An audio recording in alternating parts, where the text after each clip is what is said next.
ကျွန်တော်ကစကားစားကိုတနက်ပြောင်းတဲ့ချိန်ပြီးတိုက်နေတာအေးဒီအချိန်မှာ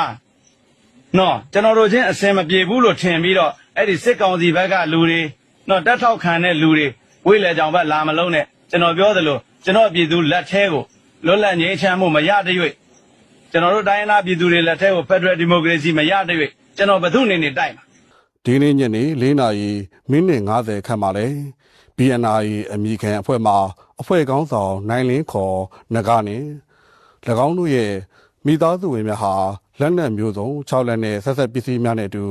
စကိုင်းတိုင်းဒေသကြီးပလဲမြို့နယ်တွင်နယ်မြေလုံခြုံရေးလုပ်ငန်းများဆောင်ရွက်နေတဲ့တပ်မတော်လုံခြုံရေးတပ်စခန်းတစ်ခုထံကိုလာရောက်ဆက်သွယ်သတင်းပို့၍ဥရိပေါင်းတွင်ကိုဝင်ရောက်လာခဲ့ကြောင်းသိရှိရပါတယ်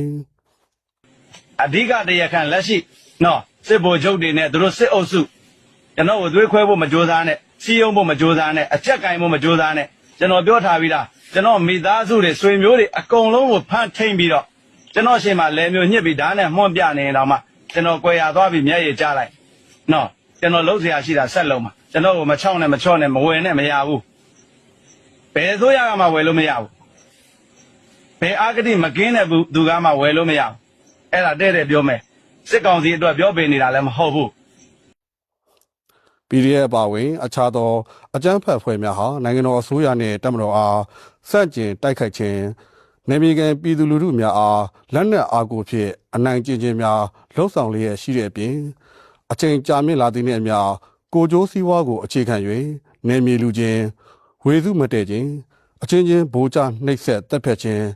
စသည်တို့ဖြစ်ပေါ်လာခဲ့ခြင်းတို့ကြောင့် BNI အမည်ခံအဖွဲ့မှအဖွဲ့ကောင်းဆောင်နိုင်လင်းခေါ်နဂါအနေဖြင့်အကြမ်းဖက်လုပ်ရများအားလှုပ်ဆောင်နေမှုများအားမနှိမ့်မြို့တော်ခြင်းနိုင်ငံတော်နှင့်တပ်မတော်ရဲ့ငြိမ်းချမ်းရေးလုပ်ငန်းစဉ်များကိုယုံကြည်လက်ခံလာခြင်းတို့ကြောင့်ယခုကဲ့သို့ဥပဒေပေါင်းတွင်ကိုဝင်ရောက်လာခဲ့ခြင်းဖြစ်ကြောင်းသိရှိရပါတယ်အဆိုပါဥပဒေပေါင်းတွင်ကိုဝင်ရောက်လာတဲ့ BNI အမည်ခံအဖွဲ့မှအဖွဲ့ကောင်းဆောင်နိုင်လင်းခေါ်နဂါနှင့်၎င်းရဲ့မိသားစုဝင်များအားနယ်မြေကန်လုံခြုံရေးတပ်ဌာနချုပ်မှတာဝန်ရှိသူများကနှွေးထွေးစွာကြိုးစုခဲ့ကြပြီးလိုအပ်တဲ့ကုညီထောက်ပံ့မှုများစေဝါအကူအညီများနဲ့အုပ်ချုပ်မှုကိစ္စရပ်များအားအစဉ်ပြေမှုရှိစေရေးဆောင်ရွက်ပေးခဲ့ကြကြောင်းနဲ့လိုအပ်တဲ့စစ်စစ်မှုများကိုလှုပ်ထုံးလုပ်နည်းများနဲ့အညီဆက်လက်ဆောင်ရွက်သွားမှာဖြစ်ကြောင်းသိရှိရပါတယ်